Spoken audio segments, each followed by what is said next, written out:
Assalamu alaikum. This is Mongra Singh welcoming you to the English news from Btv-Chattogram. Let's begin with the top stories. A Prime Minister Tarique Rahman issued directive planting 25 crore trees throughout the next 5 years.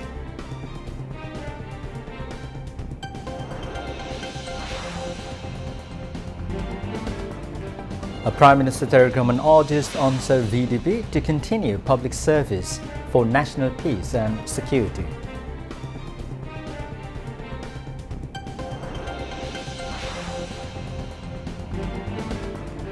A fallen Awami League government criticized all institutions, including press clubs, says Information Minister.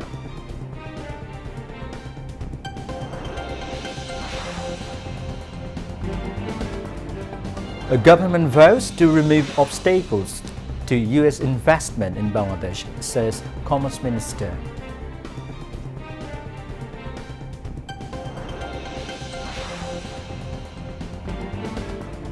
Energy Minister urges fuel conservation amid global supply disruptions.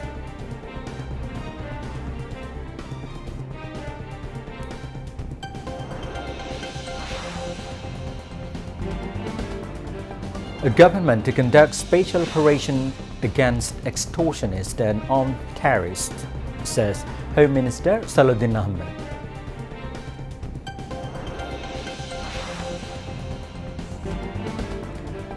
Iran death toll surpasses 1,000 as US-Israeli strikes escalate.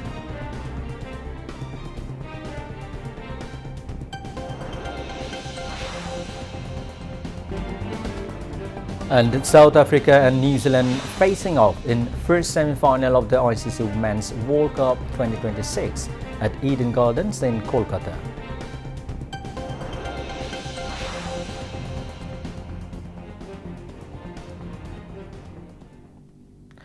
Viewers, those were the top stories. Now moving on to the details. A Prime Minister Tarique Rahman today issued a directive for intensifying the tree plantation program across the country. The Premier gave the directive while he was presiding over a meeting of the cell formed over planting 25 crore trees throughout the next 5 years. According to the meeting, he said, in addition to government nurseries, samplings will be collected from various private nurseries, while trees will be planted on marshland, chore areas along river banks, on both sides of roads and highways, in forest areas where there are no trees, and in the premises of the government institutions across the country. Environment, Forest and Climate Change Minister Abdullah Mintu, State Minister Sheikh Faridul Islam, a Cabinet Secretary Nasim Al-Ghani, a Prime Minister's Principal Secretary ABM Abdul Sattar, and concerned senior government official were present at the meeting. Environment, Forest and Climate Change Minister Abdullah Mintu has said that a nationwide tree sampling plantation program will begin in May with the target of planting 25 crore trees. He stated that the initiative stems from the government's decision to plant 5 crore trees each year, and preparations for the sampling plantation program have been underway since March. He made these remarks today after a meeting with Prime Minister Tarique Rahman at the Secretariat. Abdullah Mintu also noted that the global crisis caused by war would have an impact on Bangladesh, and the government remains vigilant to minimize any potential fuel shortages resulting from the situation. At the time, State Minister for Environment, Forest and Climate Change Dr. Sheikh Faridul Islam said that the current government aims to promote carbon trading as one of the key sources of foreign currency earnings. Prime Minister Tarique Rahman has directed the members of the Bangladesh Ansar and Village Defence Party VDP to maintain the highest preparedness to protect the country's sovereignty alongside ensuring peace and security. The Premier gave the directive when Director General Major General of Ansar and VDP Abdul Muttalib Sajid Mahmood paid a courtesy call on him at the Prime Minister's Cabinet Division Office in the Bangladesh Secretariat today. During the meeting, the Prime Minister highly appreciated the patriotism and professionalism of Bangladesh Ansar and BDP and their tireless efforts. Tarique Rahman called upon all members of the force to continue their public service-oriented activities in the interests of the people. The Prime Minister emphasized the importance of keeping the force always prepared to protect the country's sovereignty. During the meeting, the Prime Minister was briefed on various ongoing development activities of Ansar and VDP. Tarique Rahman assured that the country of those development efforts would be maintained in the future. Prime Minister Tarique Rahman directed the Health and Family Welfare Ministry to launch e-health card to ensure healthcare services for the country's people. The Premier gave the directive at a meeting with the Health Minister, State Minister, Advisor and Health experts at the Prime Minister's Secretariat Office. The Prime Minister instructed the Health Minister to begin work on introducing the e-health card. The meeting also discussed identifying abandoned buildings of various government offices and agencies and bringing them under the Ministry of Health and Family Welfare to convert them into healthcare centers, he added. Noting that there are 170 abandoned buildings under LGED alone, Rahman said the Prime Minister directed that such abandoned buildings belonging to the government and its subordinate institutions and agencies be converted into clinics and health care centers. The meeting also discussed the issue of the country's population growth. According to statistics, 34 lakh babies are born every year in the country. Rahman said the meeting expressed concern over the annual birth rate and directed the ministry to be more active and control population growth. The Prime Minister urged the ministers to ensure that doctors provide services at health centers in remote areas, Rahman added. Health and Family Welfare Minister Shongbad, Mohammad Saqut Hussain, State Minister Dr. M. Mohit and concerned senior government officials were present at the meeting. Information and Broadcasting Minister Johiruddin Shopun said that the fallen government of Bangladesh Awami League had attempted to politicize institutions across the country, starting from press clubs to national organizations. He said they even tried to politicize the military but failed because of the patriotic spirit of the Bangladesh Armed Forces.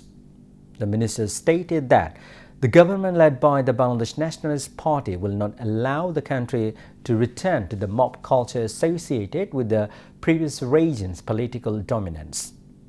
He made these remarks while speaking with journalists at the Chattogram Press Club this noon. The Information Minister said that all institutions must be freed from mob culture and the Constitution must be upheld. He added that a power belongs to the people, while the BNP government serves the people. To protect people's rights, the BNP has proposed a 31-point agenda. The minister said there were many indicators of attempts to gain power through undemocratic means before the 13th National Parliament election in Bangladesh 2026.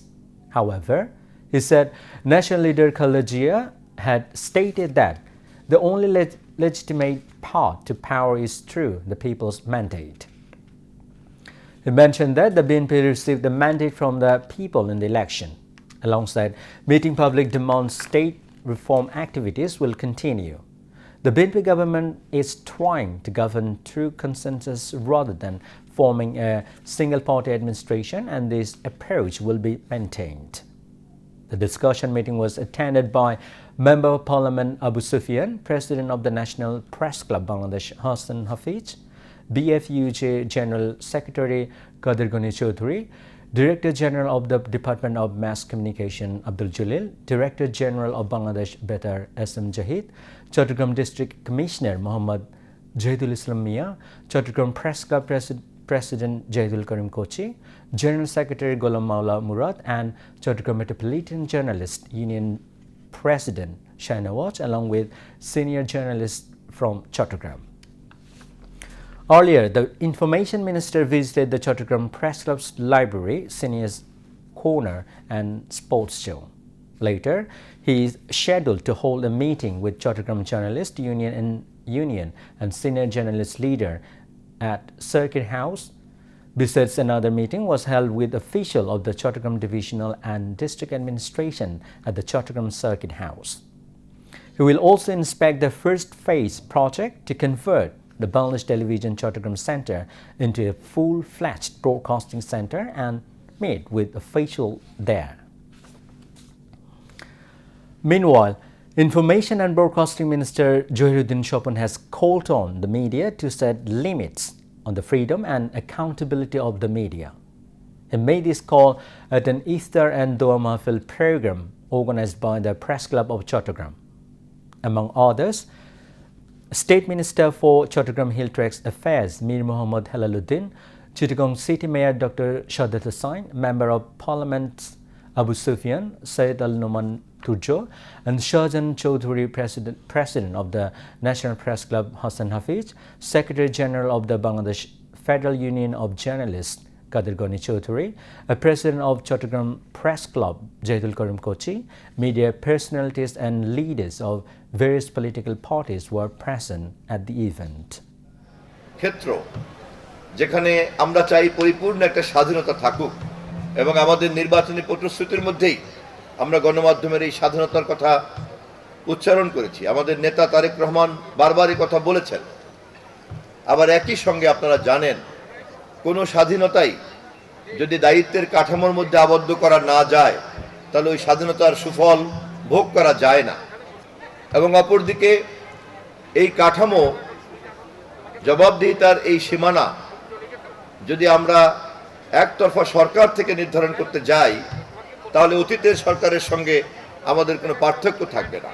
ফলে আমি স্পষ্টভাবে বাংলাদেশের সকল গণমাধ্যম সংশ্লিষ্ট সম্মানিত ব্যক্তিবর্গকে জানিয়ে রাখতে চাই, আপনাদের কাছ থেকেই আমরা জানতে চাই জবাবদিহিতার সীমানা কিভাবে এবং কতটুকু নির্ধারণ করতে হবে, যা করলে পরে সর্বোচ্চ স্বাধীনতা আপনারা ভোগ করতে পারবেন। আপনাদের সর্বোচ্চ স্বাধীনতার জন্যই জবাবদিহিতার সীমানা আপনারাই নির্ধারণ করবেন। Commerce Minister Khandakar Abdul Muqtadir said the recent trade agreement between Bangladesh and the United States is a state-level deal and described the U.S. tariff issue as an evolving situation being closely monitored by the government. The Commerce Minister said this after U.S. Assistant Secretary of the State for South and Central Asian Affairs as Paul Kapoor met him at his office at Bangladesh Secretariat today. The minister underscored that the United States remains Bangladesh's largest single country trading partner and that bilateral discussions covered a wide range of issues including trade, investment and cooperation in developing Bangladesh's digital infrastructure. State Minister for Commerce Mohammad Shariful Alam, Commerce Secretary Mahbubur Rahman and U.S. Ambassador to Bangladesh Brenty Christensen were present on the occasion. A Power, Energy and Mineral Resources Minister Iqbal Hasan Mahmud sought assistance from the United States to help meet the country's energy demand in the current global context. The minister made the remarks after a meeting with U.S. Assistant Secretary of State for South and Central Asian Affairs as Paul Kapoor at the Bangladesh Secretariat. The minister said the government had sought fuel assistance from the United States at this time, while the U.S. Assistant Secretary assured him that he would convey the matter to the higher authorities. Iqbal Hasan urged people to use fuel economically, saying unnecessary use of lights in shopping malls at various events should be stopped. The minister said efforts would be made to keep load shedding at a tolerable level even under the current circumstances. Home Minister Salahuddin Ahmed has said the government has begun preparing comprehensive list of criminals and extortionists across the country as part of a decisive drive to restore law and order.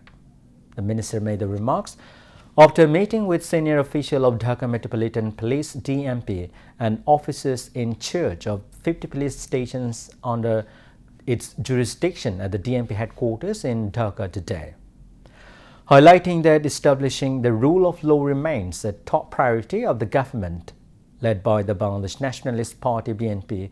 He said the drive would be conducted fairly and without bias. The Home Minister called upon police officials to carry out their duties with professionalism and integrity to ensure a public safety and maintain law and order across the capital and beyond. He expressed hope that coordinated efforts between law enforcement agencies and the government would help curb criminal activities and extortion, reinforcing public confidence in the justice system. The Home Minister announced decisive action on two critical issues to safeguard law and order in the country. A transparent and well-documented list of individuals involved in criminal activities and social unrest is currently being finalized, he added. Based on this last list, law enforcement agencies will conduct coordinated cooperation across the country, beginning in Dhaka, the minister asserted. All actions will proceed strictly in accordance with the rule of law. He vowed saying restoring peace, stability and a sound law and order situation remains the government's top priority. He expressed confidence that the planned initiative will be implemented very soon and called upon the media and the public to extend their full cooperation in this national effort. The State Minister for Chattogram Hill Tracts Affairs, Barrister Mir Mohammad Halaluddin, visited the family of Jannatul Nisa Irar, a girl who died after her throat was cut in the hilly area of Sitakundo in Chittagong, to express his condolences. He expressed his sympathy to the bereaved family and assured them of necessary assistance, including ensuring justice. Speaking to reporters after meeting the bereaved family, the State Minister said that this incident is very demonic and painful. The Prime Minister is also very saddened by this incident. Sitakundo Upazila Nirbahi Officer, Fakrul Islam Sitakundo Police Station Officer in Charge, Mohinul Islam, and other concerned persons were present. Now, international news.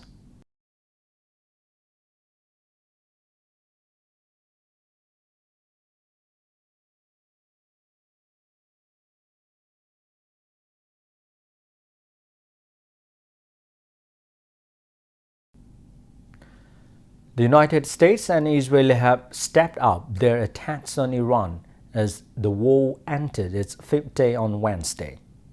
Iranian Red Crescent Society said at least 787 people have been killed across Iran in joint US-Israeli attacks when reports last came in. Meanwhile, at least 101 people are missing and 78 others wounded after a submarine attack on Iranian ship off the coast of Sri Lanka.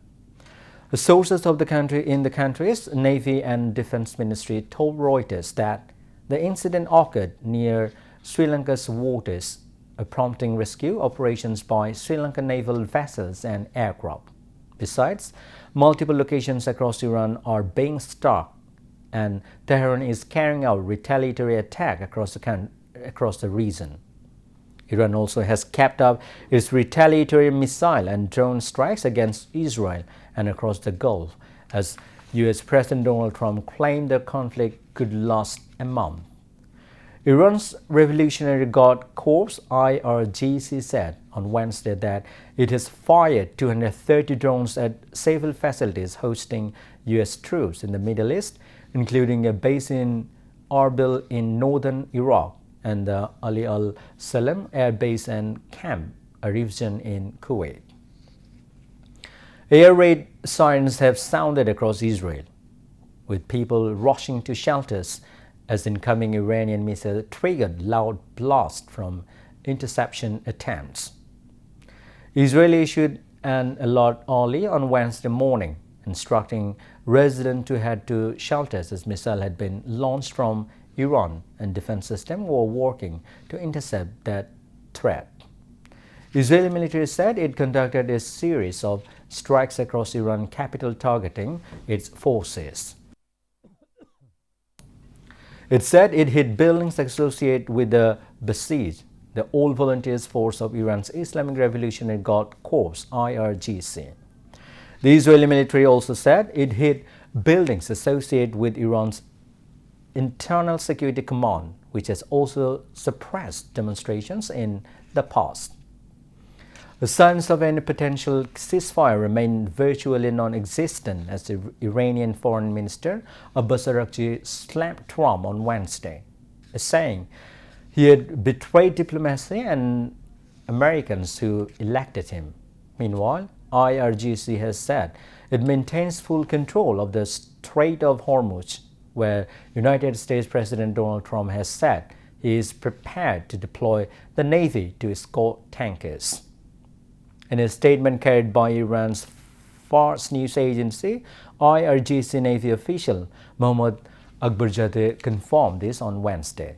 About a fifth of the world's oil is shipped through the all-important narrow passage of water. The U.S.-Israeli war on Iran is disrupting the global supply chain, with shipping closed in the vital Strait of Hormuz and planes carrying air cargo grounded by the closure of airspace in the Middle East.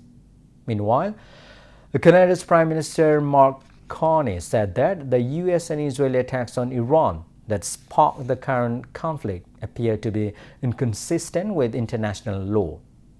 Canada's Prime Minister was speaking at an event at the Lowy Institute in Sydney. On the other hand, Spanish Prime Minister Pedro Sanchez said his government's position is no to war, adding that Spaniards are against what he described the situation as this disaster. Iran will hold a 3-day state funeral for Supreme Leader Ayatollah Ali Khamenei, who was killed in joint U.S. and Israeli strikes on Saturday last. The country's official news agency IRNA said the head of Iran's Islamic Propagation Council said the farewell ceremony would start at 10 p.m. local time on Wednesday at Tehran's Imam Khomeini prayer hall and continue for 3 days. The funeral arrangements are ongoing and are expected to draw huge crowds, and with them, the potential threat of U.S.-Israeli attacks on a gathering of mass mourning. Ayatollah Ali Khamenei will be buried in the holy city of Mashhad in northeastern Iran.